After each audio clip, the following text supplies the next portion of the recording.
bum bum bum bum Drama. bum. Action. Comedy. Palace intrigue. Story Squad presents Clash of the Pencils. Happy Thanksgiving out there to one and all. We don't have a live stream for you tonight. Storybot 3000 took the day off. For those who are wondering what the prompt is for tomorrow, that is your mom accidentally used the magic beans you bought from a traveling salesman in her green bean casserole. What happens next? Looking forward to all those entries that we're going to parse through tomorrow at the same time, same place. But for now, enjoy this best of reel from our first 20 episodes. Out your window to the left is Olympus Mons. We'll be docking at Virgin M15 hookup station in about 5 minutes, Richard Branson said over the intercom, his alabaster veneers luminescing in the molten red backdrop of Mars. Thanks for flying Virgin Air. Get ready to make history, herstory, and their story. I've been in the farm system since I was 5. 10 years now. Training, adjusting to the Barnett suit. You know how hard it is to be on no fap as a teen? I was made for Kredu Schinkelflop. Wake up, son, Branson's teeth champed, standing over me. We experienced catastrophic turbulence. You've only been out a couple of minutes, but we need to get you to the infirmary now. I looked down at my mangled legs. First I thought, how did all this Mars mud get on me and in my pants? But that wasn't Mars mud. I was bleeding and losing. I was blacking out. Sizzle, beep, crack up. Welcome back, my boy, Branson said. Where am I? What happened? I asked. You've been in a coma for about a year Earth time. You sustained trauma to your legs upon landing on Mars. I know you want to be the first kid to walk on Mars, but you likely won't walk again. I want you to know the mission will be accomplished. Going forward, I'm identifying as a kid, and will take the walk on Mars as the first kid. Let's go! Though I'm past 100,000 miles, I'm feeling very still. And I think my spaceship knows which way to go. Tell my wife I love her very much. She knows. Ground control to Major Tom. Your circuit's dead. There's something wrong. Major Tom angrily switched off the radio. What does he mean, she knows? Why has he already been talking to my wife? Is he seeing her behind my back, knowing I'm on this mission, and now doomed never to make it back? And why not she loves you too? She knows? Stupid ground control, stupid Elon, stupid Dogecoin. 1 hour earlier. We had just landed on Mars. At 12 years old, I was already the youngest person to fly into space, and now I was the youngest person ever to land on Mars. Not only that, we had flown this entire mission powered solely by Dogecoin. This was truly a milestone for society, so I snapped a selfie and opened Twitter to make a triumphant post. That's when I saw it. My jaw dropped. Elon freaking Musk. Elon Musk had just posted a picture of his new dog, an absolute adorable French poodle. Oh no. I quickly opened up my Robinhood app. Poodle coin was already up 800% and climbing. That meant, oh no, Dogecoin was down to 0. This meant we would not have enough fuel to make it home. We were stuck on Mars. I showed Major Tom. No worries, he said. We have aerospace engineer Matt with us, and this is what we brought him along for. Matt, what do we do? Matt, luckily, I'm a botanist. Mars will come to fear my botany powers.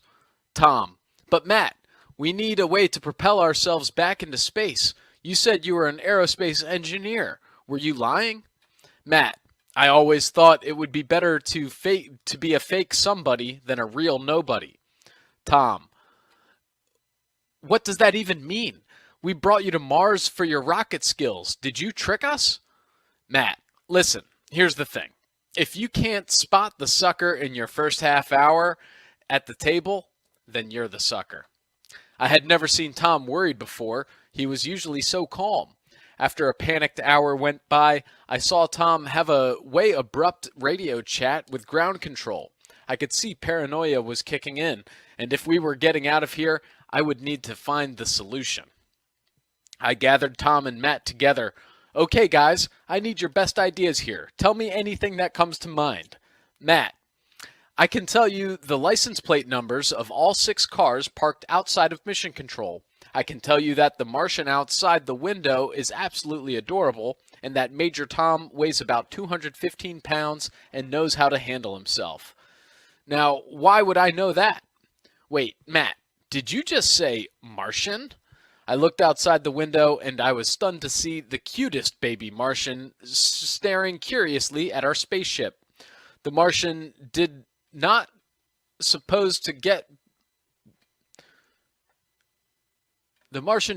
appear to be threatening, but then again, what did it matter when we had insufficient Dogecoin fuel and were quickly running out of oxygen? At least the Martian was cute. It was a welcome distraction for the crew, and these grown-ups had both clearly lost it. Maybe I can snap a quick picture to post on Twitter, kind of a final goodbye to Earth. They'd love to see this cute Martian too. Then the idea hit me like a ton of bricks. Yes, this could work. I snapped my picture, I did some quick programming, and opened Robinhood to post my newest creation, Martian Coin.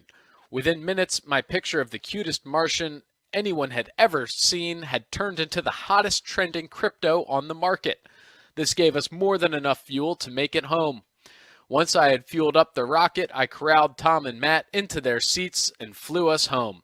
Right before we landed, I turned to Matt and I asked, "How do you like them apples?" I peered out the window of our spaceship, watching in awe as the overwhelming blackness slowly gave way to the eerie, rusty red surface of our destination. "Mars, fam, Mars," I whispered. Although my Platinum Patek perpetual annual calendar indicated we'd been in space for nearly 7 months, the time had simply flown by, both literally and figuratively. While my adult crewmates handled the benign, plebeian tasks of maintaining the ship and ensuring we reached our destination, I had focused on more important matters. Namely, I was crafting the perfect battle rap to drop on my bully, A. Damon Bilson. For 3 years, Damon had made my life a living not Mars. Name-calling, lunch-stealing, underwear tearing, Damon did it all, and I could handle it. But then he went too far. He stole my boo. So when NASA approached me about becoming the first kid to set foot on Mars, I immediately saw the endgame. Touch the rock, take the girl. Damon might have been cool on Earth, but he wasn't ready for these Mars bars. I only had a few lines left before touchdown. Got my feet up on that red rock, so you know your girl gonna want that Earl, secure the hatch! The gentle din of haters rumbled in the distance, but I needed to finish my verse. Damon was going to get this smoke. "Yeah, your boy's up on that spaceship. Ain't got time for that playground fake. Earl, the hatch! They're breaching!" Boy, were these adults annoying. I prepared to yell at them and let them know they were interfering with art, but then I saw them. Elon Musk and his comical son. "You really thought you would set foot on Mars before my ridiculously named son?" asked Musk. "You thought I would dedicate my entire midlife crisis to Mars only to let some middle-class battle rapper pioneers Mars for the youth? This again, commoner. Think again, commoner." He grabbed me by the arm and began dragging me toward the open hatch. I pleaded, "No, Mr. Musk, look at my wrist. I'm merely looking after this for the next generation. I don't have any kids yet. Please." Alas, Mr. Musk could not have cared less for me, for Swiss horology, or for Swiss horology. Cackling, he pushed me into the atmosphere. As I tumbled through space, back into that all too familiar blackness, I whispered, I got 99 problems, and a musk is one. Planet Ho! The joyous call crackled over the spaceship's intercom. The expedition left Earth in 2076, and 5 generations later finally reached the closest water-laden, breathable atmosphere on this arm of the galaxy. Romero, get your butt down here, barked Commander Keen. I want us colonizing that rock by 2100. Handling the exploration pods was second nature to Romero. His family had been training on them for generations. He wiggled his rubbery arms through the steering controls and selected a promising landmass with unusual mountains as target, before the dashboard lit up like the 4th of July parade. Prepare for crash landing, Romero screamed. He awoke in a pile of smoldering electronics, spacesuit in tatters, and a searing pain across his skin. Having lived in space for 500 years, softened his skin and now bubbling under the sun's rays. Romero sprinted into cover under a shade of trees and then saw a band of humanoids with matted hair and crystal-tipped spears. Romero, you okay? His watch crackled with Commander Keen's hologram. Holy cow, those are the savages who took down your squadron. Kill them! Fear gripped Romero and his surviving crew. Don't shoot! God bless America! Shouted one of the tribesmen with a blood-curdling bloodlust. How do you know about America? Romero asked, certain some voodoo mind tricks were at hand. We are Americans, said the savage. Turns out they'd discovered wormhole technology and made it here first, but lost contact with Earth and adapted to the new environment. This led to a very fruitful discussion about what is human. All right, I think we can agree Free Blanket October wasn't our best idea. Grand Weasel. Please accept our apologies for the many deaths of your tribe. Our bad. I allowed silence to envelop the Zoom. I was the only one with my video on, but I know behind Grand Weasel's dormant camera sat a long-nosed, pale-skinned unibrow, gap-toothed mouth, crispy stubble, curled ear hairs, dimpled chin, gynecomastia, chest hair peeking from a velvet-like tunic, black soles, lumpy knees, ashy elbows, and a cigarette. In the blackness of my client's feed sat a freckled, spectacled, bug-eyed, raccoon-lidded, bare-armed, horse-nosed, squid-toothed, dolphin-headed, lion-haired, we're gonna go with paired, pendulum-chested, tree-breathed, sugar-minded sack of a woman. Quote, the silence is a good start. Means we agree. We don't want to genocide you. We don't want to we don't want you to raid our tents at night. Grand Weasel, we're in awe of you and your people. Up until a year ago, we thought the earth was round. We had no idea it was flat, and even less of an idea that the whole world was under it. There was a whole world under it. Your culture fascinates us, truly. And while we understand you want to be left alone and admit how handing out the blankets was unwise, we feel we can move past it and establish a settlement, some trade and tourism opportunities here in Yip Tunguf. We think you may have some precious mineral stores in your voluptuous red crags. Our geologists got some promising reeds from the apricot basin beneath the golden waterfall. We want to do business. We want you to be safe from other colonizers. We've set up internet for you. You have social media access. You got your Zoom. Now, before you say, pardon my frustration, before you say for the 13th time that you and your tribe just want to be left alone, what is it that you really want? Land? Ownership? Have you had Oreos? Let's get some Oreos on the table. And we'll take the silence as a yes. We'll start we'll start by giving you some Oreos. Yes. Don't go in that enchanted forest, creaked the old man, living on the edge of the woods. Everyone who ventures in there is never seen again. Shut up, old man, the fearless brute said with scorn in his voice, and charged fearlessly into the dense leaf cover. The old man watched the quarry disappear into the darkness, sighed, then picked up his shotgun and quietly followed his prey. Lewis went into the forbidden forest and never came out again. Here's the story. There was a voice from deep inside the woods. Here, kitty, kitty, I have free dinner. Come on. And the cats came from 20,080 miles away.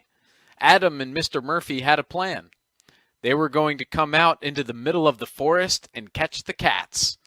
There was one cat who tried with all his might, day after day and month after month. This cat found Adam and Mr. Murphy with all the cat dinners. They fed Lewis and noticed his worn-out collar with a faded name that said Lewis. And they said, why does he have such an old collar if he's 4 months old? They dug up a collar from ancient times, and it was very good.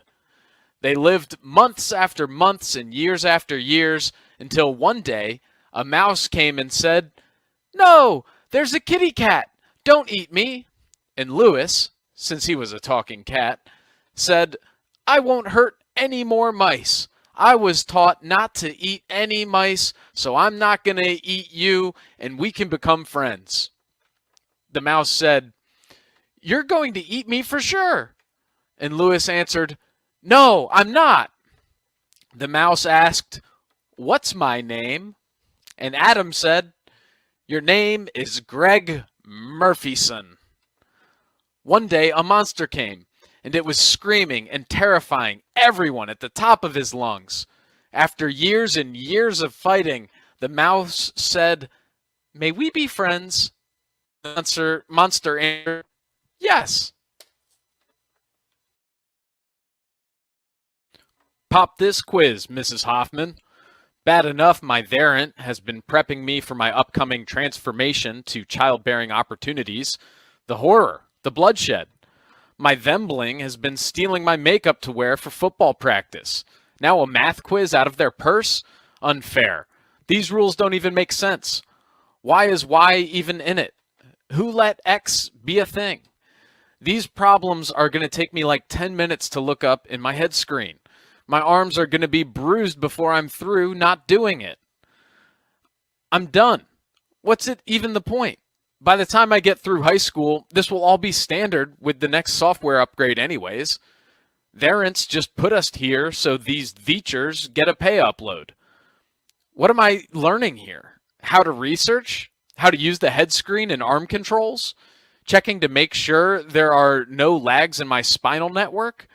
I know Gimpy Googleson had to get a new microchip implanted last year.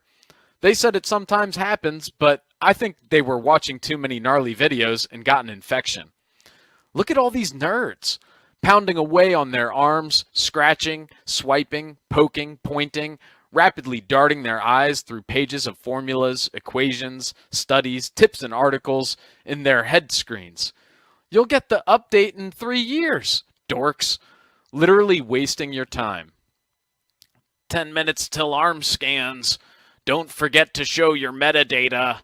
It's not enough to have the right image. Need your artifacts too, so we know how you got there, Mrs. Hoffman said, raspily, delicately, pregnant with low expectations. I guess I'll start. Absence of God, this is so stupid. I whipped up a little bathtub math, a pinch of Pythagorean boom, and some sprinkles of geometropop. Absence of God, I got nothing out of this. Yes, them. Microchip still works. Yes, them. Still know how to read the head screen. Yes, the action on my arm can still play. Done. Took 9 minutes. Mrs. Hoffman suspects I've been zoning as I'm the last to walk up for my arm scan. I can tell by their eyes plotted betwixt the glasses on the point of their beak and forehead. What a sapient sapien. 100 out of 100. A as usual. Great work, Dino Twitter bot. Keep this up and you'll be off to Harvard, no problem. Thank you, Thayum. I said politely. As I stepped into the hall, classmates trickling in and out of the toilet trophy room, others with their arms in their wall charging lock stations. We called them lockers. I checked my head screen for the day. Venus 2. Mandarin next. Feels like early spring. No time for revolution. In a remote country village, there was a 10-year-old girl who lives with her grandmother in a rundown hut. Every day she would wake up early to work in the farm so that she could earn enough money to buy for food for her and her grandma. One day, on the way to the rice fields, she saw a beggar slumped down on the ground, seemingly passed out from hunger. Even though she only has a piece of bread with her to last the entire day, she couldn't ignore the beggar and decided to give it to her. "Manang, I know this is much, but would you like to have this piece of bread?" The beggar looked up from her weary stance and saw this young child holding out a piece of bread on her calloused hand.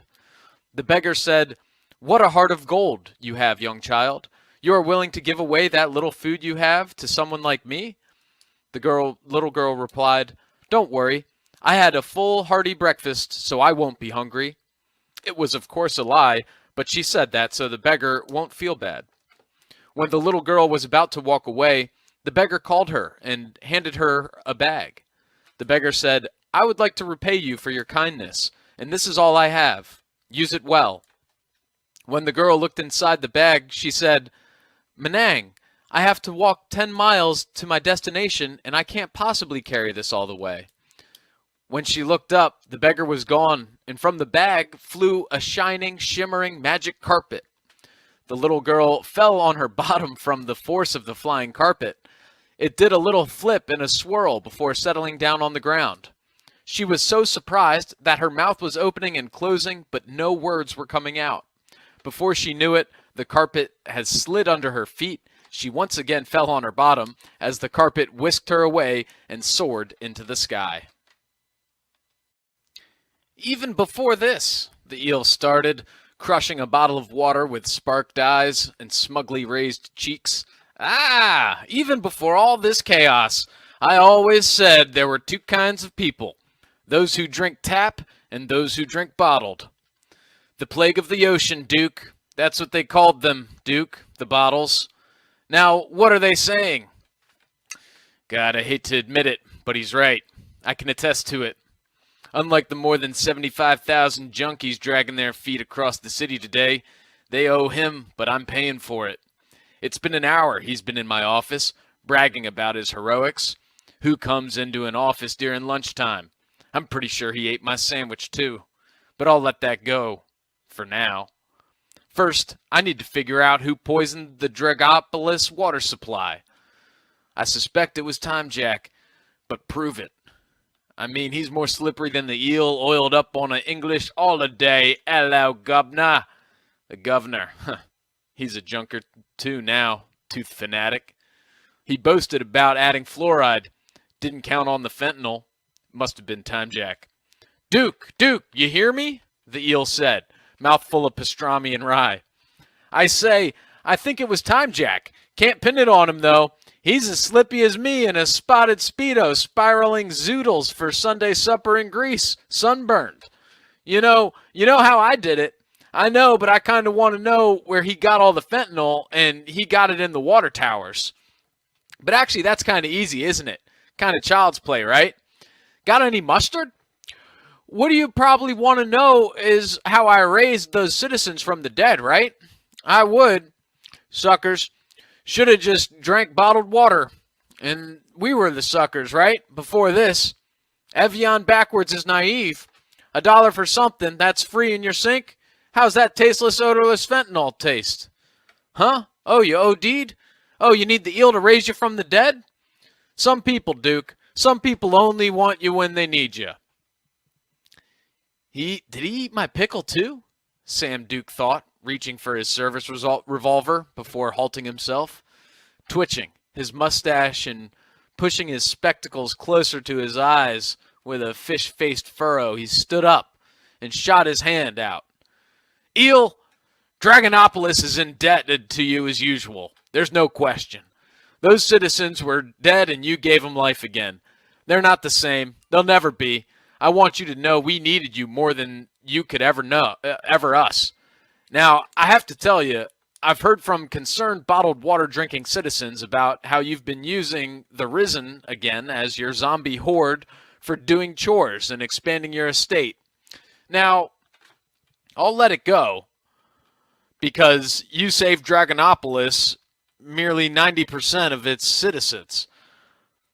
But I have to ask, Sam Duke continued, reaching for his revolver, did you eat my sandwich? No, the eel said, with just indignation. It's on your desk. Right. Duke looked down to confirm. Let's get time, Jack. The villain's last words rang through my mind. You may have captured me, but the bomb is too complex. With only 3 hours to spare, you'll never be able to disarm it. The city is still doomed. That was 2.5 hours ago. The helicopter pilot broke me out of my trance. Is this good enough, ma'am? Yes, just keep us steady. I undid my seatbelt and carefully lowered myself to the floor. I slowly pulled myself forward and poked my head out of the open side. There was a vast blue ocean beneath us. I held one shaky hand out, then tried to picture where the bomb had been. It was under the police station, in the sewer systems. Nodding confidently, I whispered, Now bring it to me. In an instant, the bomb appeared in the space in front of my hand. It fell, and I watched until I saw it splash into the water. Now the city was safe. Who knew the ability to teleport any object to yourself, as long as you know its precise location, could make you a hero? Once upon a time, in a faraway land, there was a black hole that formed. At first, on space dust that got sucked into the ether. But then, more and more matter and antimatter got sucked into it too. It was like matter meeting antimatter for the first time. Boom! Slowly but surely, the entire universe began getting swallowed up. The planets and their moons went first, then stars and entire spiral galaxies. What was left was a singular being, a black hole, infinite in every dimension. 2 minutes left on the clock, 1-1. It was a breathtaking redemption match for Brazil. 4 years had passed since that fateful match at the 2014 World Cup semifinals. The crowd was on edge, the players' muscles screaming for relief, and everyone's hearts were ablaze. The humiliation they had felt 4 years ago left a deep scar they had to carry all that time. 7-1, but no more. Today, Germany will lose. The whistle blew and the strikers were off. Brazil's Rafinha takes the ball and pushes onward with his 3 forwards. They blow past Germany's 4 forwards and come toe-to-toe with the midfielders. In a desperate attempt to keep their momentum, they pass the ball to Neymar. As the ball is racing to the attacker, Germany's Joshua Kimmich steals the ball. 140.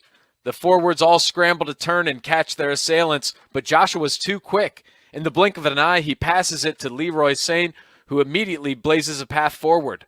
130. Brazil's fans cry out in despair and cheer their heroes on to retake the advantage, but defender after defender is passed and Leroy is unchallenged until Thiago Silva takes the team captain, intercepts him, and steals the ball. 1 minute. Germany's players turn to defend, but it's at the moment they realize their mistake. Brazil had meant to let Leroy advance this far and had placed all their hope in their captain. There before them stand the entirety of Brazil's team, positioned to pass the ball seamlessly through their men. Diego to Lucas, Lucas to Fred, Fred to Neymar, Neymar to Rafinha. Germany's defenses were shattered by this all-out assault, betting it all on one man. 30 seconds. Rafinha pushes past the last defender. The crowd is standing and screaming. The goalkeeper prepares. 10 seconds. He shoots. A group of teenagers were huddled together next to the main event of the convention hall. The local esports competition was about to begin. Everyone understands the plan, right? The team captain, Thomas, looked around at his teammates. They all nodded, eyes narrowed and focused. All right then, let's do this. He put his hand in the middle, the rest followed. Rage quitters for life, they all cheered, and stepped up to the stage. Oh, look who it is. Team Quitters. You guys ready to lose again this year? Jacob, the team captain of firing squad, approached. We won't be losing this time. We improved since last time, and we have a weapon. Thomas crossed his arms as a slender girl stepped out from between the other teammates. She wore a tight-fitted shirt and shorts. Thomas knew the distraction part of the plan was working by the way Jacob stared at her for a moment too long. Jacob scoffed. Whatever. Adding a girl to your team just gives you a disadvantage. As he walked away, Thomas grinned. The plan went perfectly. Ashley was the best on their team. Better than him, even. He turned to face his team. Time to win this, guys. The time of reckoning was fast approaching. The bugles sounded. Cries of "Poors, poors" echoed endlessly. Even the giraffes' long necks turned and turned and turned 720 degrees around. The crisp air sparkled in the sunlight. He felt emotional and yet also curious about what he was going to experience. Pain, whiteness, sound, darkness, nothingness. It was embraced and welcomed. Poors, poors. As the time ticked forward, the sounds of each second passing by seemed to get louder and more noticeable. But, of course, there was nothing to be done but to wait and feel and embrace the end. Mom! Where was God now to save me? Poors, poors grew louder and more rapid. Poors, poors morassed the ocean. A flock of geese flew in a V-shaped pattern over the reservoir. A single grass blade that had struck the lead goose's feathers fluttered endlessly towards earth. It twisted and turned and rose and felt by the gusts of winds coming off the mountain. Poors, poors bounced off the water's waves. You look great today. Have you been working out? Crud, I don't have much time, Cameron muttered to himself as he looked at his phone for the time. 7:57. They would start opening presents and cake at 8. Why had he let his younger sister talk him into going into the corn maze? What was worse was she had left him behind to go off with her friends. With a heavy sigh, Cameron put his phone back into his pocket. He had to find a way out of here fast, but every way he turned looked the same. He had one last option. He started to jog, and he turned down the right path every chance he had. The pest exterminator had made a remark a few weeks ago. He said, if you follow the right wall from the entrance, you eventually make it all the way around the house. It was Cameron's last hope now. It wasn't long before he was out of breath. Stopping to catch it, he heard a voice calling out, Cameron, hurry up! He turned around the last corner to see his sister. There you are. We've been waiting. Come on. He smiled while he followed behind. Of course she'd wait for him. Dull-eyed apparitions of Mark the Creator haunted every turn, every sprint, every tick of the maze. Just a month ago, this VR escape from Bayberry Mansion on Meta was the best gift a 10-year-old could get. Some of the guys at work had told my uncle their kids had gotten lost in the reality of the maze. All of my friends were jealous when I bragged about getting it. I had to wait until after finals to play. Mom had said she knew she wouldn't see her little boy for ages once he started. Whatever happened to Feather Moore? He'd gotten it around March. He never came back to school. We thought he had mono. Maybe he's still in there. Maybe he never got out. 30 seconds till time up, Mark, my reptilian overlord, said, his teeth filed down to human-like nubs by his PR team, his forked tongue retracted and hidden in a toaster-mouthed smile. Panic. Each step grew heavier. Panic. Each swipe of ivy more futile. Panic. The cobblestone flooring went from lint to ash to coal until despair, loss of light. I was on my knees in the maze, trapped, and all I could see was a dwindling timer, and all I could feel was space closing. I was being lost. Time's up, I said. My mother shrieked, ripping off my VR goggles and unplugging my computer. You're going to eat one meal with us today. I scooted past her and downstairs for some very good chicken. Help! Save me! The pink-draped princess screamed while an overgrown snapping turtle carried her into the depths of a dungeon. Click, zerp! The TV screen faded to black. Red-hot rage blinded my eyes. The anger of 1,000 banshees rose from my stomach, gaining momentum up my esophagus before bursting from my lips. Arg! What are you doing? I hadn't saved my game. Now I'm going to have to play that level all over again. I lashed out at my brother, who just giggled gleefully at my pain. And that's why you became a plumber? My therapist asked incredulously. I thought you promised not to judge me, I replied, unconsciously fiddling with my coveralls. No judgment. It's just... The doctor trailed off, searching for a diplomatic reply. Ding ding! A timer rang. Oh, look at that. Time's up. Some pipes you can't unclog. Clang clink. The quarter dropped into the receptacle and he grabbed the joystick, knuckles white, eyes fixated on the prize. The princess doll he desperately wanted to bring home to his daughter. Well, not his home anymore, after he'd gotten kicked out of the house, but his daughter's home. Jab, jab, jab, jab, jab. His right hand began furiously punishing the button to release the gripper down when it moved over the doll's head. This wasn't his first attempt, and it likely was his 7th or 8th, perhaps more. He couldn't let himself get distracted by the thought that he was burning through money he could ill afford to spend, and he had nothing to show for it. As the arm of the gripper fell down towards the doll, all memory of frustration or failure was pushed aside by the all-consuming hope that this one time was going to work. He'd come close. On the second try, the gripper position was perfect, but he'd tried the closing of the metallic hand wrong. He wasn't going to make that mistake again. He wasn't going to let this poor princess doll sit in this claustrophobic plastic cage any longer. He was the knight in shining armor to rescue her from the alligator toy beneath her right arm and the ugly koala bear sticking up between the doll's legs. The gripper's fingers were outstretched and quickly descending. He was ready, and his index finger positioned a fraction of an inch from the button he needed to push. Could he free this poor doll and give the princess the life she deserved? A spot in his daughter's bed next to Bebis, the named dog stuffed animal? He didn't have the time or the money to continue this game. He needed to win now. He pushed the button. The gripper hand closed on the princess. The doll was pulled upwards, his shoulders slouched. He took a breath, and he felt the sweat on his back.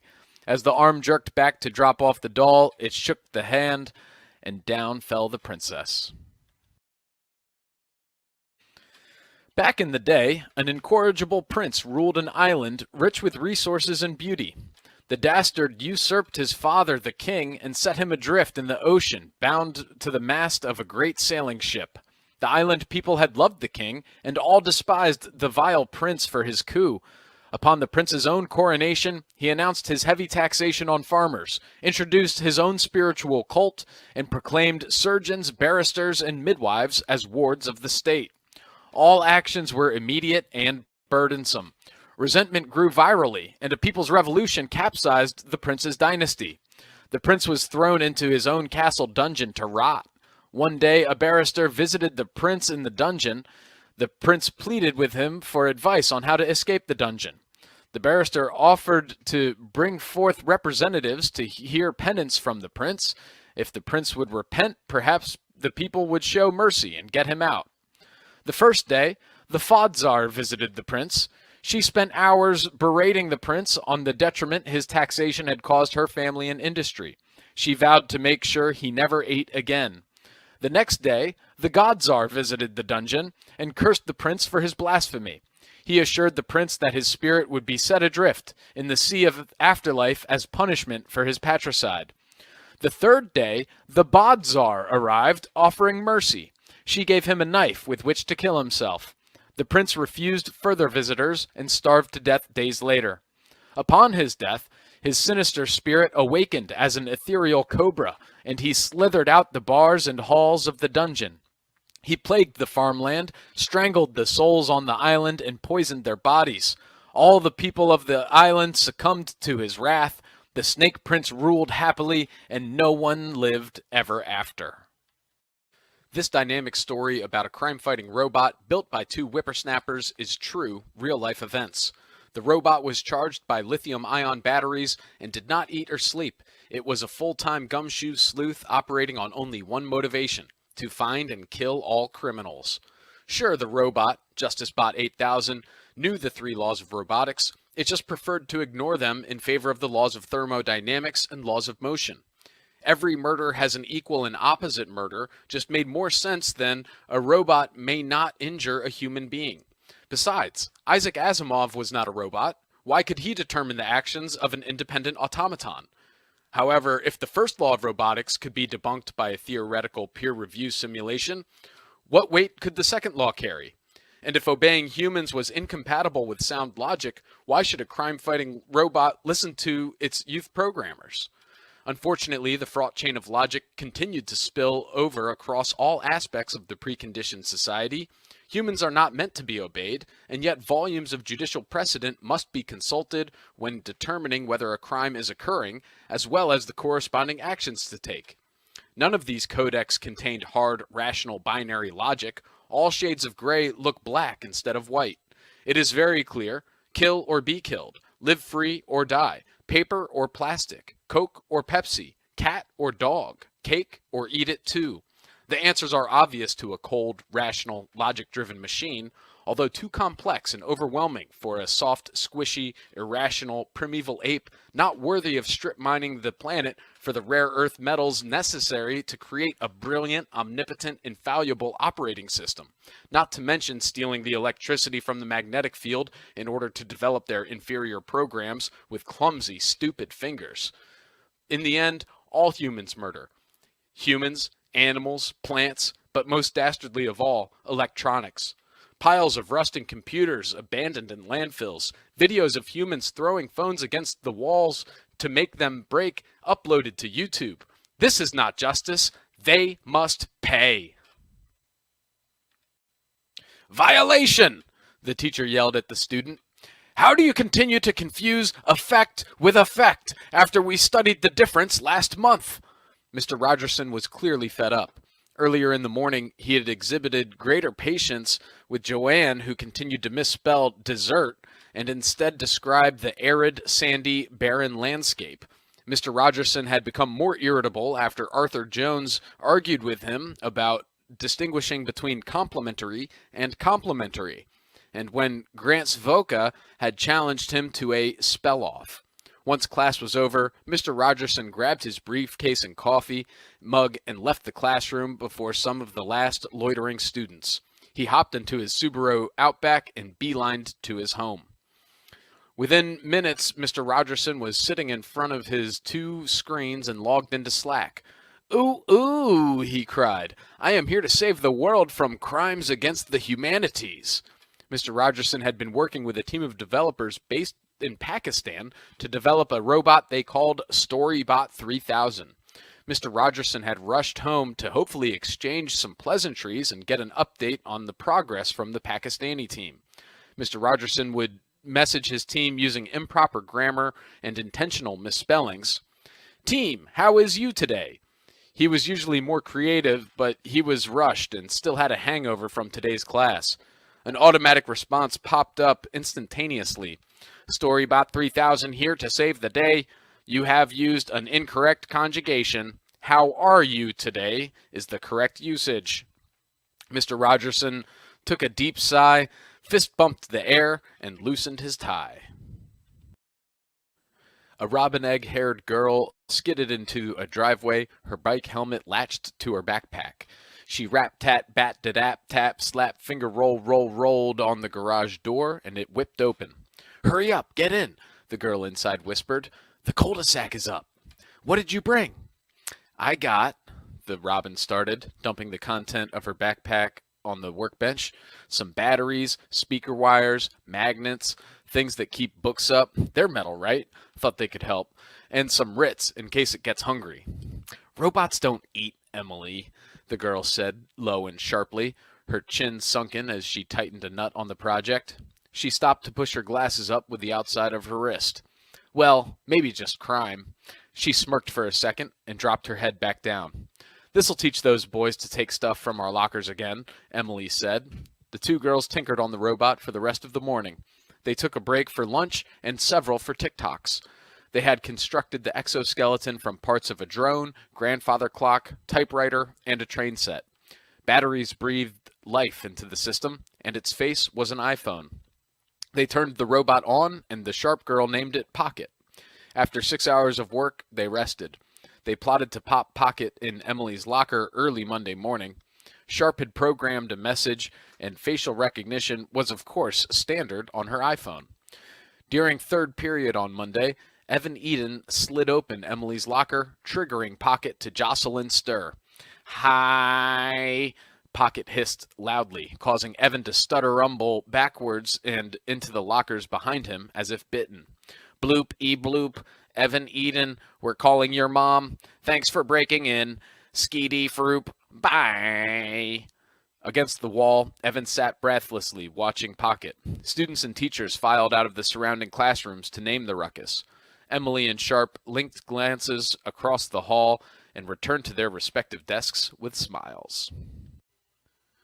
"You've got to listen to me! The fate of our world depends on it!" screamed Dr. Dactyl as he was dragged off the Senate floor by a pair of velociraptor raptors. "Order! Order!"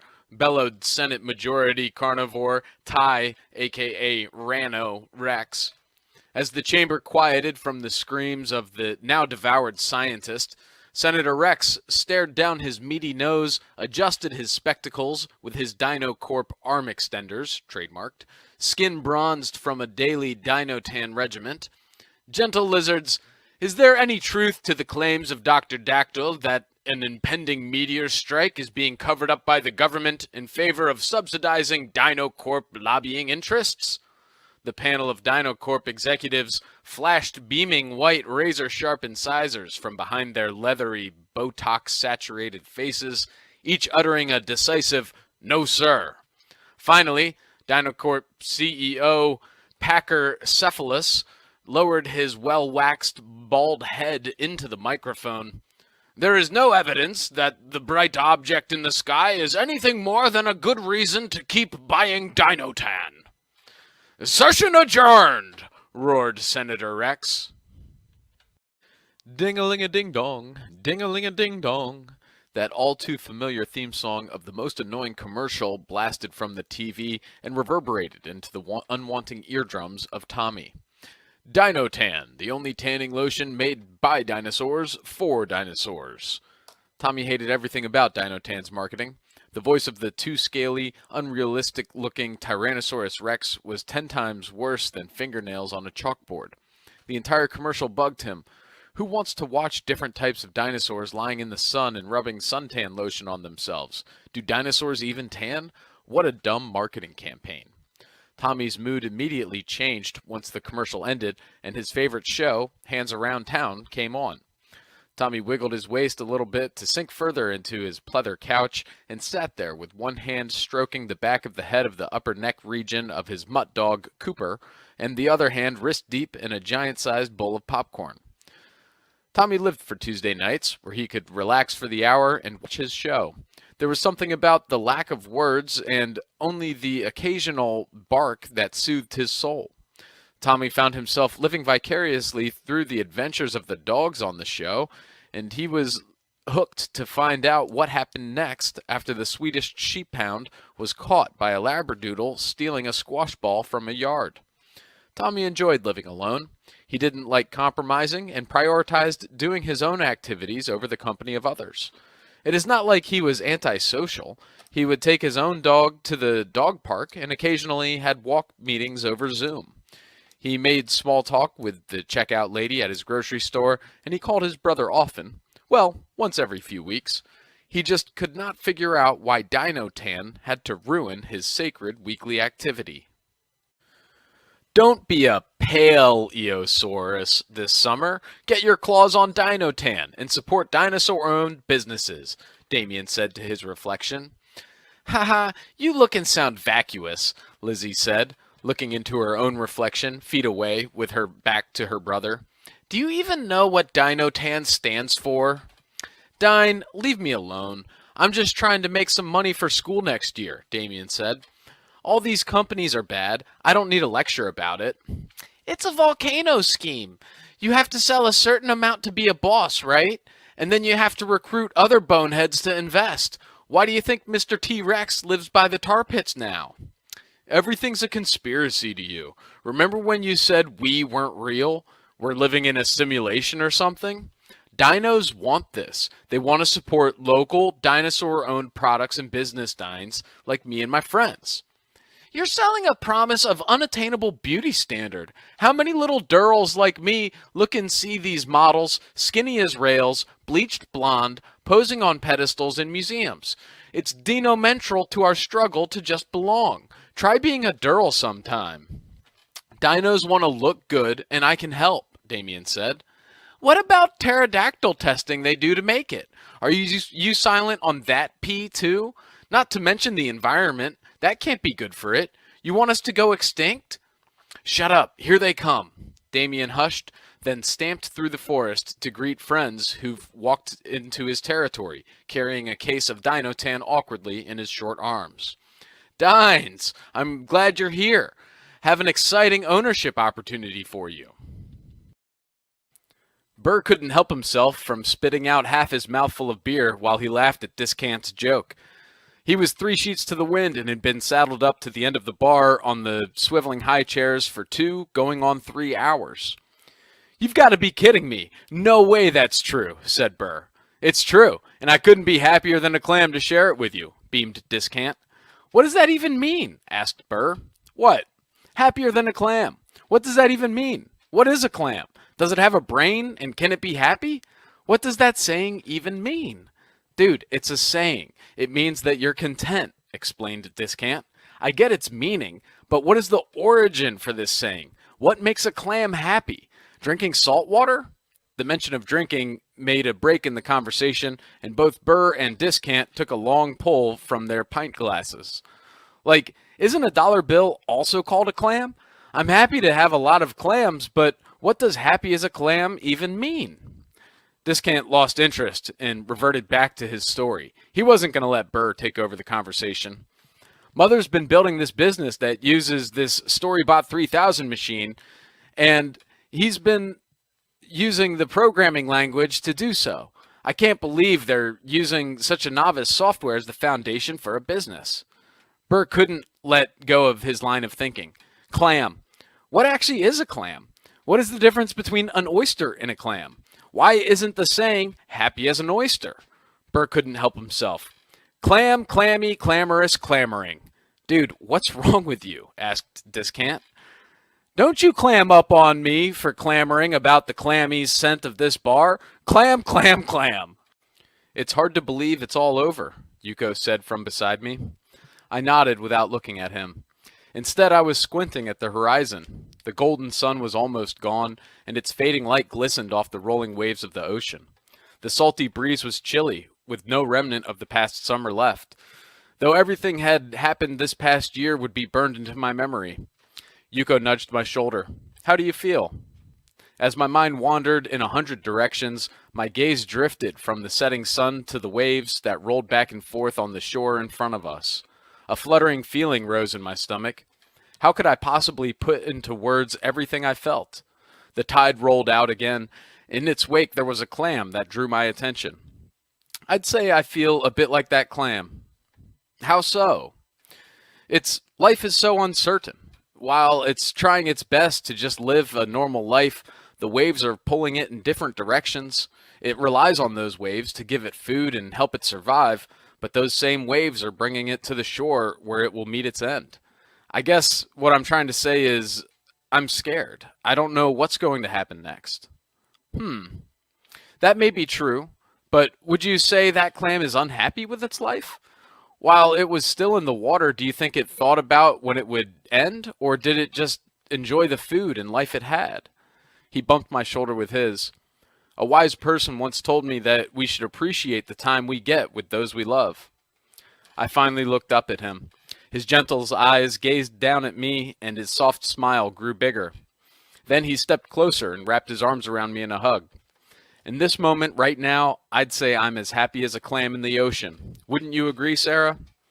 My face started to warm, but the fluttering feeling in my stomach left. I nodded. Next up, we have Hassan Richmond and his special friend Casino. How about a Robinson Ram galoot for Hassan? Mr. Sofri said, lowering the microphone a couple feet, slapping his hands on his Friday jeans, and waving wildly with both to the crowd of students, staff, and parents in the auditorium. He passed Hassan, giving his shoulders a shake before stepping behind the stage curtains. Hassan placed his tiny aquarium on the stool next to the microphone, straightened his sweater vest, and took index cards out of the pocket of his khakis. "This is my best friend," Hassan started, reading every word of his first index card. He never looked up to see the classmates, teachers, or his dad standing in the back corner of the auditorium. "His name is Casino. Casino is a clam. People say it's weird to have a clam as a best friend. I think it is okay. I met Casino when my family went to the beach last summer. I put Casino in this glass box called an aquarium. Casino is my best friend. He taught me to be happy. He said to keep my mouth shut and bury my ears in my pillow when Mommy and Daddy were fighting. He taught me to smile from cheek to cheek when Daddy had to sleep in the old ambulance in our backyard. Most importantly, Casino is someone I admire. Who else do you know that feeds off of all the broken things that swirl in the ocean and fall down to the floor?" Hassan shuffled his index cards again and burrowed them in his pocket with mollusk-like resolve. He carried Casino off the stage without noticing his mother creeping down the aisle into the third row and lunging over seated audience members to an open folding chair. She asked the woman next to her what she missed. "There was a late meeting, you see, and his dad is no help." "Nothing," the woman said. "He's happy as a clam." Mr. Sofri stumbled onto the stage with a smile agape. It was a big day for Hank Flinderson. His boss saw his side project a few weeks ago and set up a meeting with the C-suite executives. Hank doggedly took notes all meeting, even though he didn't know or understand the jargon bandied about. He just wanted to feel included. "And now, a presentation from a longtime employee, Hank," boomed the CEO of Time Corp. Hank nearly saluted as he shot up. Thank you, sir. I've worked here 37 years. Started out in the mailroom, manually affixing timestamps to whatever came in. I noticed that the calendar in time doesn't make sense. If there's 365 days in the year, we should divide it evenly so it's easier for customers to use. You see, stop, rumbled the man. Do you know what time is? How we use it? Not to help people or make their lives easy. We want it to be confusing for people, problematic. Time is money. The more we can juice from these suckers, the better. You're fired. Hank crumpled into his seat. His second-hand blazer and khakis smelled like chum to the sharks fitted in bespoke hand-tailored suits. A hand wearing a Harvard MBA ring sliced into the air. What if twice a year we move the clocks up and back an hour, blame it on farmers, and call it daylight savings time? People love to save time. The CEO perked up. Now we're talking, boys. He paused before going on. Hank, what are you doing here? You're fired. Get out. And remember the NDA you signed. Tell anyone about your work here or secret project, and our lawyers will take everything, even that toilet paper you call a suit. It was beginning of the dawn. The world shielded its eyes from the solar rays burning holes in its skin. Molecules buzzed around frenetically. The beginnings of growth took place. Our robes covered our bodies, and our masks had slits to allow us to breathe. The order of time was putrid. Miyika Jabaku, the old one shrilled.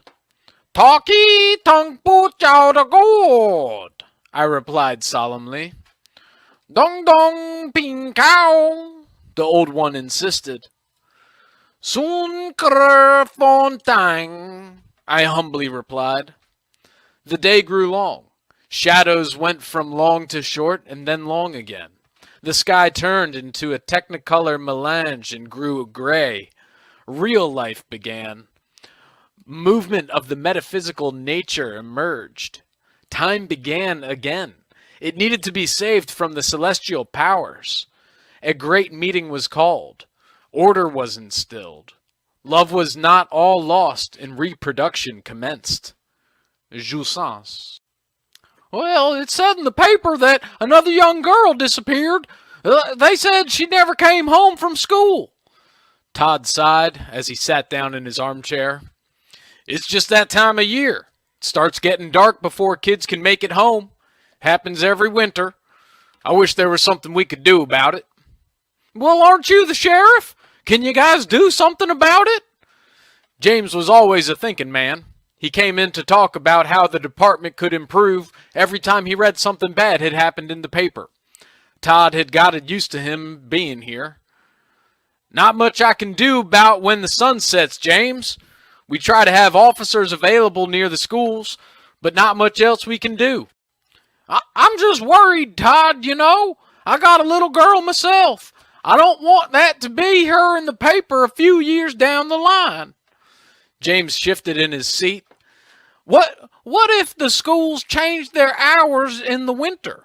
Or maybe, I don't know. That would be hard to adjust just our town to. Then what if everyone did it? Businesses too. What if we had an extra hour or something? That would be good enough time for kids to get home, right? James was nodding knowingly, like he had just hit the jackpot with that idea. Todd laughed. Yeah, and maybe pigs will fly. You put your pinky over this hand, and voila, it's a dog. Professor Green was the world's foremost expert in shadow puppets. He looked up at the two shadowy figures of dogs his students made and smiled. Tenure felt good. After class, Professor Green's star student Penelope came up to his desk. Professor, my parents don't think a degree in shadow puppetry is worth paying $35,000 a year. They said I need real job skills. It's always sad to see such ignorant parents stifling the potential of a promising young woman, mused Professor Green. I'd say you're your own adult. If you choose, you can emancipate from this close-minded family. Take out student loans. Follow your passion. Mr. Peterson crossed in front of the whiteboard, his black marker in hand. As you can see, because we took 7 and subtracted it from the side with our variable, we have to do the same with the other side. When he turned to face his class, he jumped, not expecting the two figures that now stood in the back of the room to be there. All the students turned to look. The two men both wore black suits, black sunglasses, and an earpiece in one ear. Gentlemen, is there something I can help you with? Mr. Peterson spun the marker in his dump hands. Yes, we believe there is. One of the two men stepped forward. He pulled a badge out of his suit pocket, showing them they were from the FBI. There isn't much time to explain, but the FBI needs your expertise, Mr. Peterson. We've been gathering others like you. Like me? What do you mean? He stepped around the desk. What special skill do I have that you require? Math, the man replied, in a deadpan tone. We received a transmission from some alien life forms.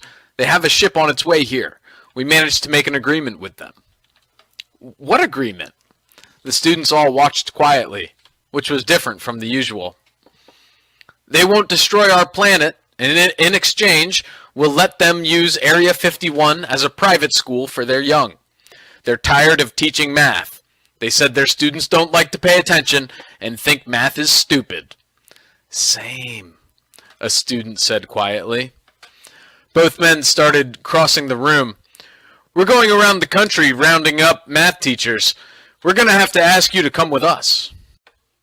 Monsieur Chen, the chic said, sliding her face from behind her laptop to flash her bright black chasmesque eyes adorned by spider-leg eyelashes and under mulberry brunette curls and a cream beret. What does the green light mean? Mr. Chen hopped in the back seat and let the Tesla go. His lips chauffeured the class through synopsis he'd written 20 years ago. The content stoked keystrokes and mouse clicks to clack cacophonically. He lost his eyes in the wall in front of him, waiting for his late boys. The pulchritudinous Parisians of the Sorbonne spelunking American lit felt cliché to the expat. After the third hope in the garrulous response, their exhausty silhouettes showed up. They were his boys, shadows in the fire. They were everything under his facade, Monsieur Chen, the flat-haired, dull, dusty-eyed, cheap-coated professor from America. These students don't know his shadows rendezvous behind them each night class. The twins did everything together. It had been their best family trip. Paris, 2018. Andy thought the Eiffel Tower was an Oklahoma derrick. The catacombs pulled so hard. They begged to explore them. Mr. Chen showed them adventure, but he'd sit out in the hotel with Hemingway and Seurat. Judy'd take the boys because their daddy didn't like confined spaces. Not that he's scared. But he was lost in an elevator as a boy their age for hours and couldn't get out. Their dad is brave in his own way. And when the boys got greedy for more and ditched the tour and their mom, brave dad poured a second glass and finished another chapter of a book he'd already knew. And when their bodies were lost in the catacombs for days, brave dad sat outside, too shook to join the search party. Brave dad moved to Paris after the divorce because he couldn't take the Tulsa eyes. Monsieur Chen, the mademoiselle said, interrupting his lecture. The class, it is over. 8 o'clock. Thank you. We'll start again on Wednesday, Mr. Chen said. Bonne nuit. Mr. Chen slowly filled his portfolio, allowing class to empty before him.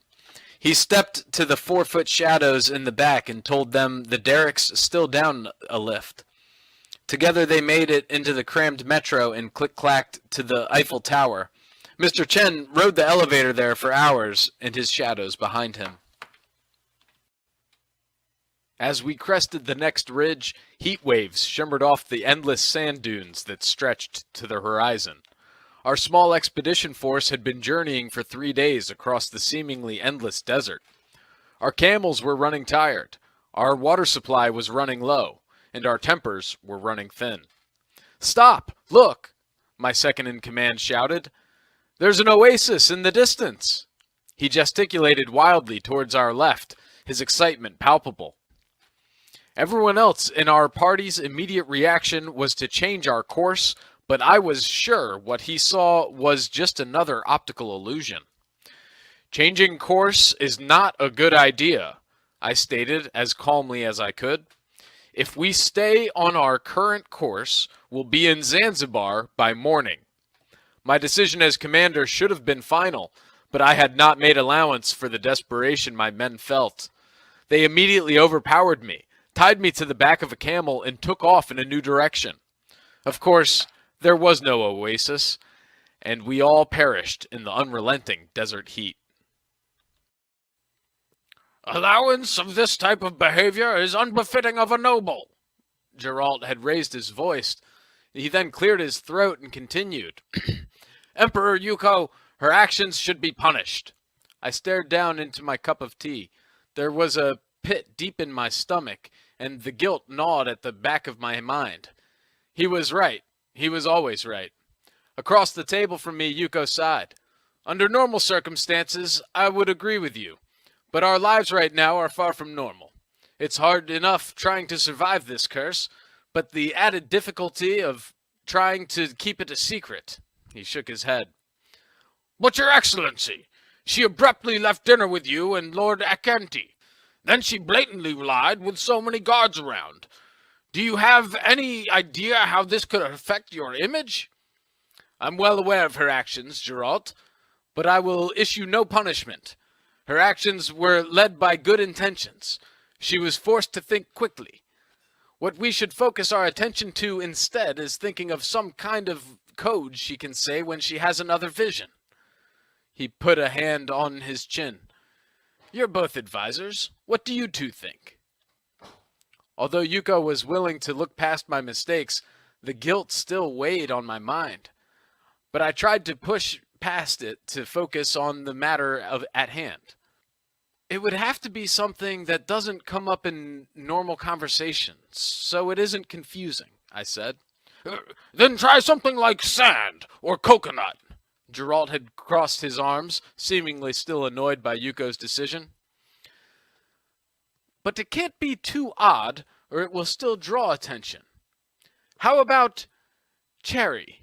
Like the cherry tree in the garden, Yuko suggested. Geralt and I both nodded in agreement. So in the future, Sarah, you can say cherry to let us know when you have another vision. This has been a learning experience for us all. Mom said we didn't have enough money for the gas to get to the beach. I told her I had the idea to have my allowance paid in sand. That way we could save money for gas and maybe get out of the city once in a while. Even if that didn't work, I could save up enough sand to make my own beach in the apartment. North Philadelphia is the most beautiful place in the world, with the kindest neighbors, most familiar family members, and the sun always shines here. There's something about the sandy toes and sharp sun that cooks your arms like hot dogs and gets you squinting so much you have to salute the see-through. Wildwood, when you can get there, offers that sand spot and those wondrous waves we crave. Mom would go out in the riptide darkness to collect for my allowance. She took our spackle bucket and returned from playgrounds with it, full of fine quartzy gold. By the time flyers started going up around the neighborhood advising all to be on the lookout for the sand thief, Mom's forearms had gotten massive. She was stout to start with. She said she never lost the baby weight after me and loved pizza steaks. Her hands were calloused as a bricklayer's. Whenever I got the bucket full, I thankfully dumped it on the floor of my bedroom. It was about 6 months into my sand allowance that the seagulls started showing up at my window. Yesterday, my dad came home early from work. He blew out his back and wasn't allowed to go back to the site. I thought we all needed a vacation, so I dragged Mom and Dad to my room, opened the windows to let the birds in, and we ate pretzels in the sand, squinting at the skyline, away. The hardest mile is the last one. That was a little fortune cookie nugget Sergeant Mikowski made up on the mountain. Now all he needed was some lucky numbers. You can't go home was actually his father's favorite one. He used to say it, sometimes with marvel, sometimes with disdain, every time they drove to Grandpapa John's farm, which slowly turned into a suburban, then urban, then level 0 terrabin property as the megalopolis swallowed them whole. The last time he said that was their final visit, after the Supreme Court ruled Papa John didn't have a constitutional right to sunshine. They never went back again. At home that night, they packed up, took the next shuttle to the moon, and a connecting flight to Mars. Sergeant Mikowski visited a lot of rocks in the solar system since then, but not Earth. This was the first Free Stellar Army deployment below Earth's ozone layer in the entire interplanetary war. Landing imminent, warned his T-pod. He braced for impact. Welcome home. The train slowly came to a stop outside the station of my hometown. The long journey had finally come to an end after traveling on ships, planes, and trains to get back to the familiar surroundings I know so well.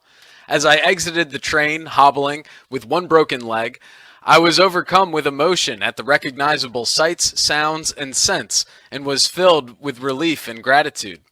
I felt like running and jumping for joy. The air smelled clean and fresh and cool on my face. It was like riding in a car with the windows rolled down on a sunny day. The excitement on that train platform was unlike any I had ever seen, as families were reunited with their loved ones, crying tears of happiness for their safe return. And then there it was, the call of a familiar voice I'd waited so long to hear. "Charlie! Oh, Charlie! It's really you! I can't believe you're standing after all this time. I've missed you so much." After hugs, kisses, tears, and more hugs, we made our way to the car, and I was helped in and made comfortable for the final leg of the journey to the big brick farmhouse. As I entered the house, happy memories flooded my mind. Everything looked just the same, with large rooms, high ceilings, and massive stone fireplace in the living room. It was all such a comfort to me that I couldn't resist curling up in the big overstuffed chair next to the fire and watched the flames as they danced and crackled and warmed me to the depths of my soul. After a long, peaceful snooze, one of the children came and sat beside me and gently stroked my head and said, "Charlie, you're the best, and as soon as your leg heals and your fur grows back, I'll throw sticks for you again." Ah, I was home. I care for 5 plants, one for every life I took. I live with these plants every day. Amor fati, or love your fate. Similar to the acres of diamonds, don't go searching for something good when you have something great in your backyard. I'm tired of taking life. I'm trying to give it. That's why I care for 5 plants every day. Plants die. I knew that quick into my hobby. People equals plants. My duty now, after decades of desert combat and years in line at the VA and hours of phone calls with career bureaucrats, is to cultivate life-giving life shoots of lifey life. Ah. My daughter used to say that after I sipped coffee. Ah. She's a grown-up now. She has her own daughter. I have 5 plants I care for every day. Mary and Betty came over on Veterans Day, Fall 34, same as every year since I took off from Al-Assad to see Pop Pop. Betty's dad stayed home. He's a good guy. Mary and I talked outside about inflation while Betty was inside playing with Pop Pop's plants. She knocked the pots over, spilling soil, drew the spines apart with her messy little hands, and stamped the life from the roots. We saw the scene after she came to the deck covered in muck from the 5 plants I cared for every day. Mary apologized for Betty and made the toddlers say sorry to me. Betty tucked her head and little hands to her shoulder before screaming in 30 seconds silence and ripping tears. The visit ended soon thereafter. I swept the dirt back in the pots, buried the bodies in the compost, and picked 5 more plant seeds, gently sowing them in the soil and watering lightly beneath indirect sun. I'll care for these 5 plants every day. Ah! Cackled the evil witch. You fool! I wanted you to bring the unicorn army to my secret hovel. She walked up to Mr. Pizzlypuff, staggering from the pain from the hairline crack in his horn. A bioluminescent gel seeped out of the wound, collecting at the tip as the magical beast hung its head in shameful defeat. There, General. It will be okay. The witch cooed before swiftly cracking the unicorn's horn in half with a swift blow. Mr. Pizzlypuff's scream echoed through the enchanted forest. The witch tilted the horn back, guzzling its sweet nectar. Immediately, the witch was transported back to her childhood, before the warts and her parents' divorce and her cat Iggy running away. She was happy. In a second, she returned to the present. No matter. She had 10,000 captive unicorns. Charlena, what was I saying? I can't remember it. Something about where it was when I found that thing that turned out to be something else I thought I may have had at some point, but lost. Shoes? Lifeboat something? The happy bearded man in the red sweater rambled with his field goal arms up and then crossing at each new thought. Charlena thought he was kind of annoying, but pleasant to look at. Kind of like a stick photo that popped up with him, red-sweatered, smiling, bearded. He was a consistent customer, and the cafe needed those, but he took forever to order. Always the same thing. Charlena, tell me this. What was I saying? Did I ask for extra hot? Always got old early, but needed the 350. Some people are just lonely, even though they look like stock photos with red sweaters and smiles. It was about the lifeboat, like a donut. I wanted a donut. Chocolate glazed? No. It was the window glazing. Where'd you get yours done? Squid Game walkway? No, you're a vegetarian. Was that it? I was telling you about my trip to Morocco, how the bricks there are nothing like the sandy ones here in your cafe. That was it, right? Minnesota. That place has changed. No, No? Right? No. Here you go, Piper, Charlena said, handing him his tea. Piper sipped the hot leaf juice right away and exclaimed with a grin, arms up, bearded, red-sweatered, Eureka! I remember! I'm desperately, desperately alone. I get food stamps, Tom. You know they call me food stamps galore at Wawa's all across the Eastern Shore. So it's no surprise on this day I'm buying out the Wawa in Easton. Tom, did you know I can purchase a caramel frappe with 2 shots of espresso? On my food stamp card. I don't know why everybody doesn't have one. All you gotta do is lie and say you're homeless. And unemployed. But the thing is, this magic cold food cash cow of a card I have has been giving me less food due to some big fancy word I keep hearing the smart people call inflation. But at least I have my true scapegrace, my Arnold Palmer Arizona tea, and 99 cents, what a bargain.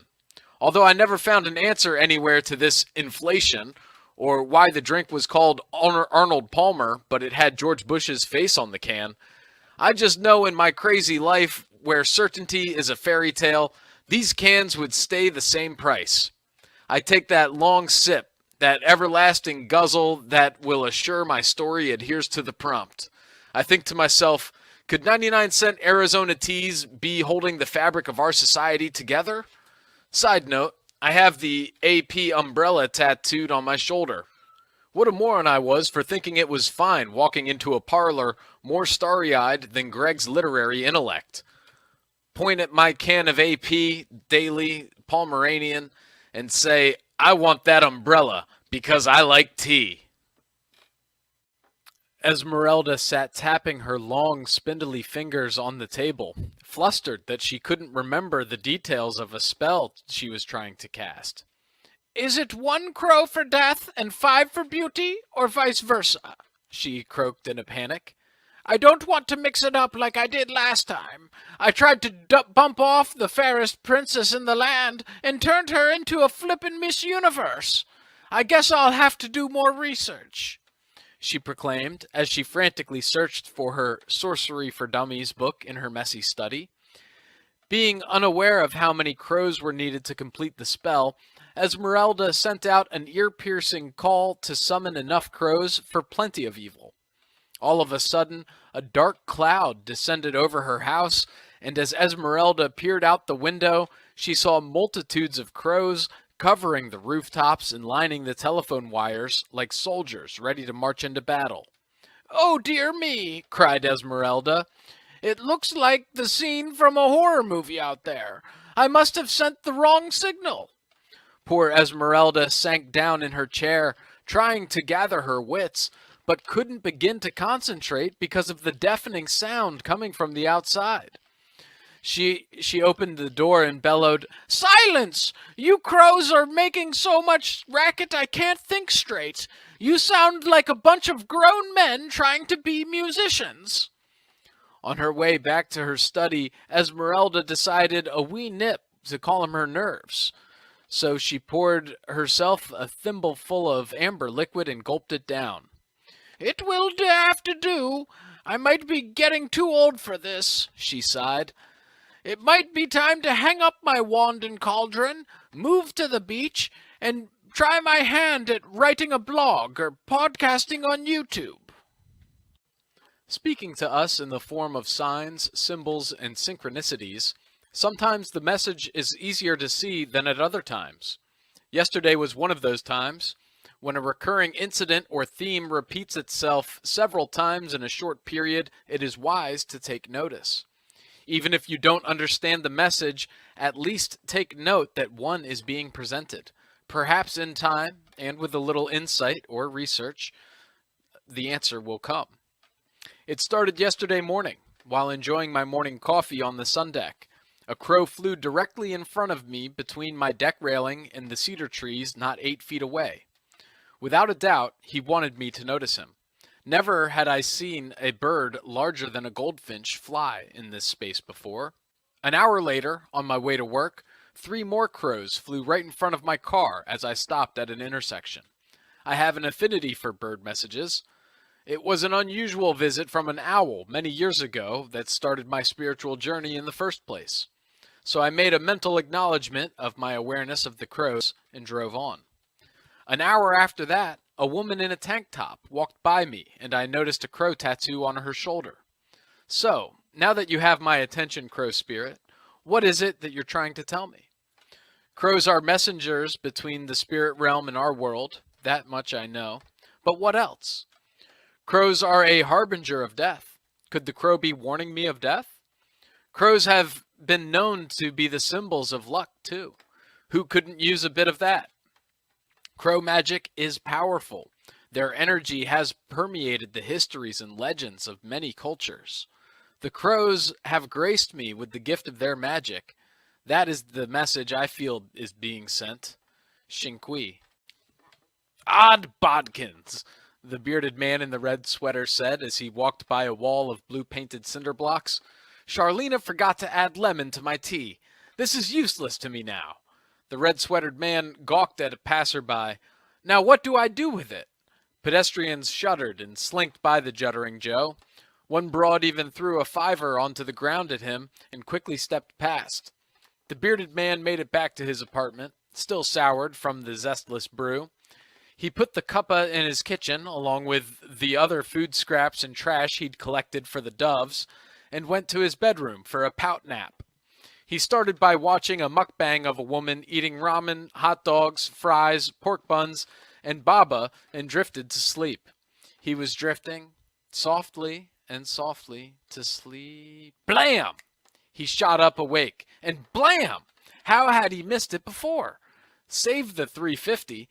He decided to live stream himself sleeping for the good of the internet. He laid back down, started streaming with his laptop, spooned, and excitedly slept. After a 3-hour nap, he woke up and stopped the stream, reviewed the content. He was jolted. He had a viewer. The viewer even left a comment. Hipponautical 285. Nice sleep. What's with all them crows, though? The bearded man wondered what his fan was talking about as he put on his red sweater. He assumed Hipponautical must have been referring to the bevy of black doves who hang out in the kitchen. Before Red Sweat finished his response, he went to the kitchen to ask them if they'd seen anything peculiar. At first, they denied seeing any crows there, but after a minute admitted that they were, in fact, a murder of crows. He asked them if they'd seen his shoes. On guard! Simone had heard those words countless times over the past 10 years as she learned to fence at a very young age. Much of her childhood was spent perfecting her skills and developing the perfect lunge and guard moves. Weekends were synonymous with tournaments, travel, and homework on the road when driving near and far to compete with other fencers trying to move up in the ranks. Their sights were set on a possible college scholarship and, who knows, perhaps a chance to win a medal in the Olympics. Simone's hard work and dedication to her sport eventually paid off, and she was awarded a fencing scholarship to the top-ranked university in France. Now, after 2 grueling years of study, practice, competitions, and tournaments, Simone was utterly exhausted with not an ounce of energy to spare. She began to question her decision to compete at such a demanding high level to the exclusion of all other activities, including just having a little fun occasionally. Mon Dieu, what have I done? A frustrated Simone exclaimed. Was it time to start a new chapter of her life, free of the pressure and responsibility she felt to her parents, coaches, and school? Simone was definitely at an existential crossroad in her life and needed time away to reflect on her goals and aspirations. After a restorative break from competing, she decided she missed the sport she loved and returned to the team with a fresh perspective and attitude. Simone fenced for the joy it brought her, and not for the lure of winning and glory it brought to others. She was the same young woman with the same amazing abilities, but a completely transformed person from her seismic shift in attitude. On guard. Calm down, Buster Mason, Piper said, affixing the camera to the head of his pet crow as it perched on the fence outside his apartment. This is the first word of a new chapter. Today we see how Charlena feels about me. Remember, low crow file, crow on the wall, listening out. Buster Mason's beak creaked as if to say something, but instead his head jerked to the side, eyes wide, brow furrowed from the headgear, and he took off. He landed outside the cafe, strutted on the side car walk a moment, and slipped in the open garage-style door. Meanwhile, Piper sat in his car in the parking lot of his apartment, watching the feed and listening to Howard Sternbot on the radio. These people need a life, the barista with the gender studies haircut said to her car worker as they sat at a table, oblivious to the undercrover bird walking beneath them. They're obsessed. Why else? They can't make their own. Trust me. What else would we do? Sit here? I mean, it's nice to talk, and yeah, stupid to spend all your cash, but we need those tips. I do, at least. Ew, this one, Callways, calls me Charlena, Callways. I'm Paige. See name tag? The barista said, yanking her flannel and steaming her grotesquely oversized lenses. Charlena, my lemon. Spare me, dude. Caw, be nice. His wife passed away. Have you seen his credit card? It says Charlena Chipkins. Red sweater guy, right? The blonde barista said. Yes, red sweater. Oh my God. Red sweater every day. Also, please shave once in a while. You smell and look like trash scraps. Buster Mason quavered, causing the pair to freak out. They ran behind the bar and began throwing lemon wedges at the bird. Buster picked one up and flew home. Emily and I just met 3 weeks ago, and despite her being at least 6 months pregnant, or in the family, as my dad used to put it, she never wanted to talk about her past. This left me at a great disadvantage in conversations, as you would assume. She never changed out of her short, provocative outfits, so she looked like a Power Rangers villain, but the most wondrous, wonderful woman who ever resembled one. During this chapter, she always needed a ride. One ride 10 miles turned into 10 rides 100 miles. By the end of this to and fro, my car was more useless than a Cadillac with 75,000 miles on the motor. To top it off, I had no spare vehicle malfunction I wasn't aware of when my car overheated on the side of the road. Fluid started leaking from the passenger seat. Turns out this isn't a car problem. Emily's water broke. I look on the fence near her door where 5 crows gather. Suddenly, her screams silenced. She pulls the healthy baby from between her legs. What a beautiful moment it was when I watched this magical murder of crows take hand in this magic that is bringing a life in this world. Okay, so we've got a message in a bottle on the beach. Kind of sounds like a Rum/Hunter S. Thompson sort of thing, Jim said. But he always pitched a hardcore gonzo thing. There's that Sting song we could reference, Trevor said to eye rolls. Sheila from accounting popped her head in. What about a romance of lost lovers? She quickly ducked her head out as crumpled sheets of paper catapulted towards her. Come on, people. Time is running out. We need to get Champion a story ASAP, and it needs crows in it, bellowed the CEO of Brains R Us. Champion's brain cells fell silent, each gazing precisely askew of each other. How about we write up this pitch meeting and hopefully Tom and Greg interpret it as an allegory on corporate life and decisions by committee, Pitchbot 3000 queried. Saved by a robot again, said the CEO. Write that up. Every summer, we'd gas the van for a beach day to look through the trash. In our Wildwood beach spot, the waste pile was deep, ripe, and hot. Name it, it had it. Straws, bags, casings, masks, cups, jugs, bottles, papers, cans. Name it, it had it. One perfect day each summer, we'd dive in.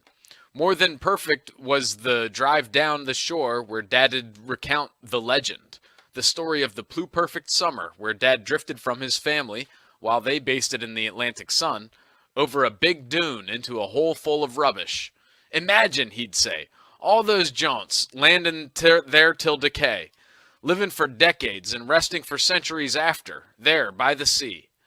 By the time we'd hit Avalon, he'd hit the bottled note bit. He'd say, sharp brown eyes fixed on us in the back seats through the mirror. He'd pop a wine bottle, pulling out a letter which read, "Come yearly to this plot to find, whatever followest ye heart and mind, riches do roll in for thee in this trash mountain at the sea." The tail's end always fit pluperfectly with our pull-up to the beach. Us kids scuttled out like crabs with shovels, gasping to push our legs up the dunes fast. Up top, we'd flop in the junk pool, Mom slowly dipping her foot in first. Dad strutted behind us all, Ray-Bans, straw hat, shirt open to his flatulent soda gut, basking in the celestial light thrown back from aluminum and glass. His pluperfect simper made us smile, and he'd let us rummage for hours. The morning light'd turn noon and after, dusk and night too soon. We marched vanward, full-hearted, null-headed. With the doors all shut before the engine turned down, we'd soak in the smell of the day and sigh collectively. Years and Dad passed, the heap abated, and the county covered the dregs with sand. I still recall my dad with that pluperfect smile as he watched his family frolic in the offal for a day each summer. I'm Howard Sternbot. I've already had my recognition and fame. Why has this writing contest consumed me? It's no secret my radio show's been lacking. I had to cancel the Beetlejuice appearance due to a fist fight we got in after he criticized my writing. He was right. Turns out you don't have to be a good word writer person to know bad writing when you see it. What was that story last night? How could I have turned into such a mediocre hatchet job? I try to tell my wife I should have new guests on my show, like that clone of Sylvester Stallone who sells the stolen cologne. Remember that jingle? Smells like it tastes and it tastes like bologna, alcohol-based so that makes it cologne. 2 sprays of the paste on your inner collarbone, you can call it bologna cologne. God, I love when you sing that jingle. Smile, my betrothed. I told her if I get Stallone's clone on my show, or maybe Slice with his spoken bird poetry, that I could give up this writing hobby, as the show would have a chance to fulfill me once again. I gotta do something. Last night was the worst. I won the contest and bested other submissions that were clearly better in every way. This was a robbery. It brought back the memories of when my senior class voted the special needs kid homecoming king for some humorous virtue signal. Regardless, the crown did look good on me that year.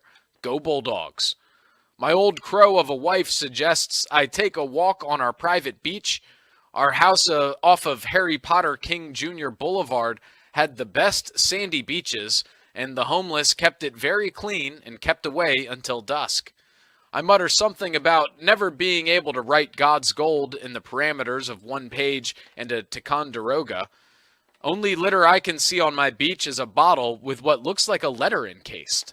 I read it all. What it said will require one more page, baby. And that's why I became an evil wizard and how I started controlling the weather, Chauncey said, unable to make eye contact with Dr. Phil, tears welling up. Well now, let's discuss that, Dr. Phil said, with his drawl eclipsing the shining bald spot lit up by studio lights. It seems like you feel like you're evil, but you don't have to be. You have the chance to act good or evil, no one else, not your haters, friends, or parents. Chauncey began to sob, and Dr. Phil welcomed him into a big bear hug. Chauncey's sob grew into a cackle as the life force drained from Dr. Phil's eyes, skin crumpling before imploding into dust. Chauncey looked into the studio camera and said with a sing-songy drawl, "Well, now I'm unstoppable, folks. I can finally win Clash of the Pencils."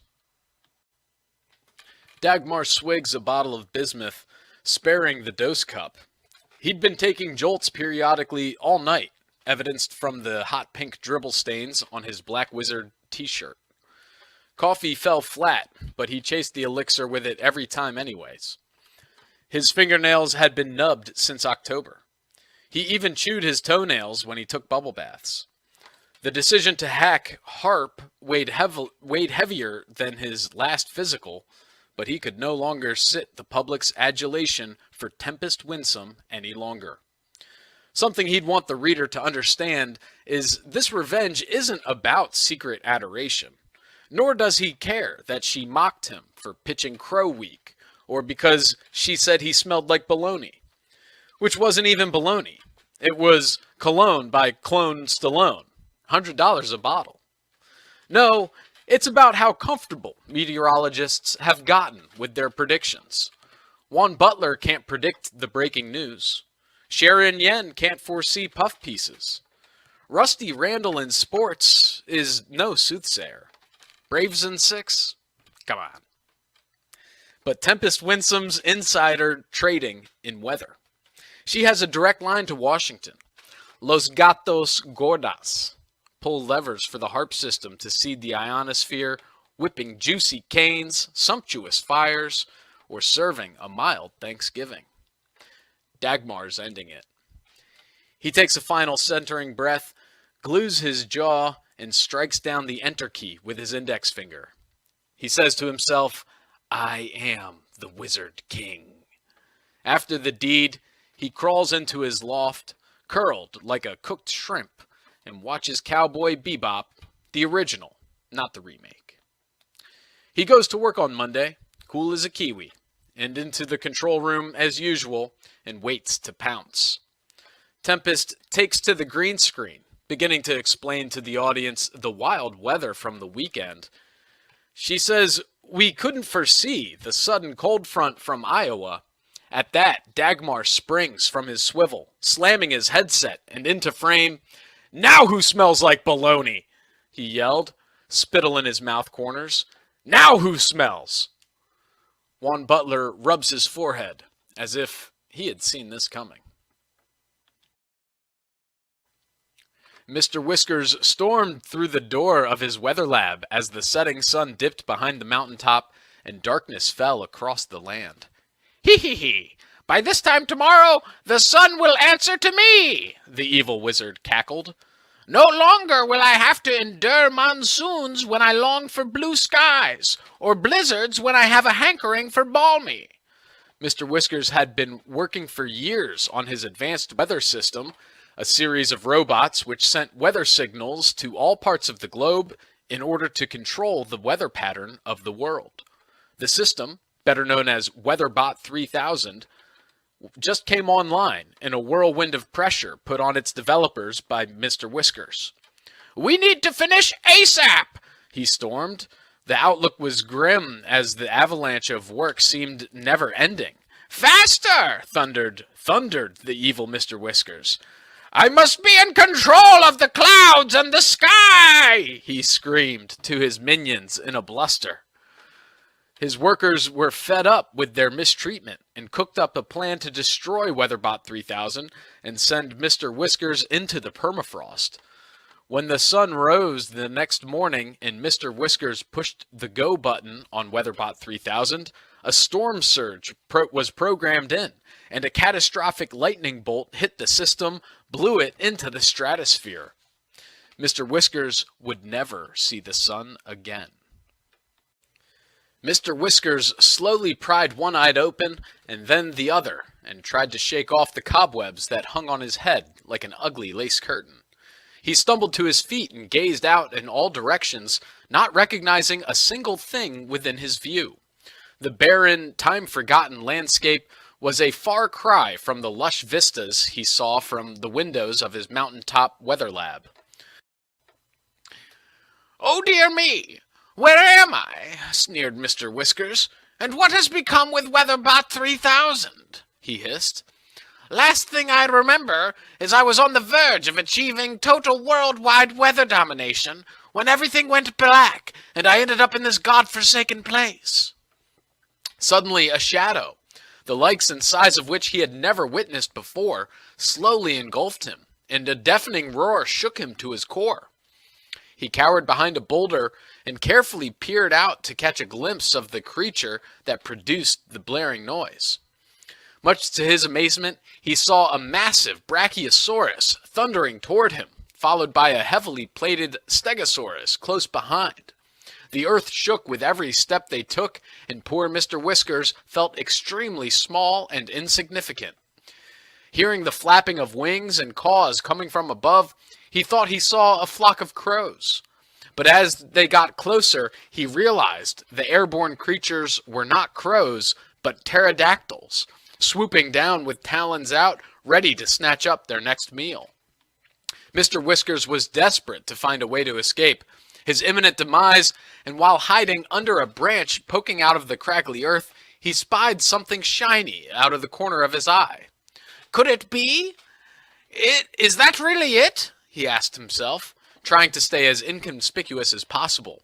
He crawled across the ground and discovered his beloved Weatherbot 3000 robot laying on its side and blinking out error messages. He couldn't believe his good fortune. He turned Weatherbot 3000 right side up and made a few adjustments here, a couple of modifications there, and voila, it seemed to be up and running. "Now I can program in some catastrophic weather event to destroy these beasts and send me back home," cried Mr. Whiskers. "If this works, and I return safely to my lab, I promise to demolish Weatherbot 3000 and use my time and talent for the good of the world," he said, with a wink and a grin. All the mammals gathered for a council meeting. A dire decision drew near.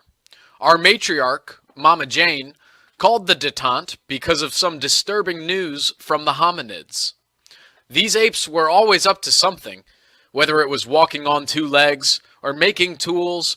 They just had to be showboats about everything. Our mammalian kingdom began in Mama Jane's rat tunnels, evading detection from the raptors, only coming out at night when the cold-blooded beasts were too enervated to move. Under her blessings, we grew in numbers and power, but these apes threatened us all. Especially now, they gave birth to one with no hair. "That is no mammal," Wolf howled in the moonlight. "It is an abomination to our kingdom. We've let these apes disrespect our laws and traditions too long.